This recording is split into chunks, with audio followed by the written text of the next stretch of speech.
తెలుసుకోవాలనుకుంటున్నాం ఇక్కడ రివర్సిబిలిటీ ఉంది. రివర్సిబిలిటీ ఉంటే ఏంటి అర్థం?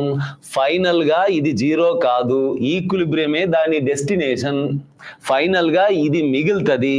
ఇప్పుడు మనం ఏం తెలుసుకోవాలనుకుంటున్నాం అంటే ఇది ఎంత మిగులుతుందని.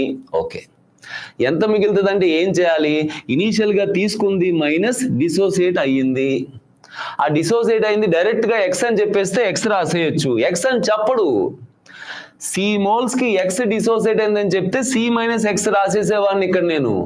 అలా చెప్పకుండా ప్రతి 1 మోల్ కి ఎంత డిసోసియేట్ అయిందని చెప్తాడు, అంటే ఆల్ఫా చెప్తాడు. సో ఆల్ఫా ఇవ్వడం అంటే అర్థం ఏంటి? 1 మోల్ కి ఎంత డిసోసియేట్ అయిందో ఇవ్వడం. కానీ మనకున్న నాలెడ్జ్ ఏంటి? 1 మోల్ కి ఆల్ఫా డిసోసియేట్ అయితే సి మోల్స్ కి ఎంత? C alpha. అప్పుడు సి మోల్స్ నుంచి ఖర్చు అయింది ఎంత?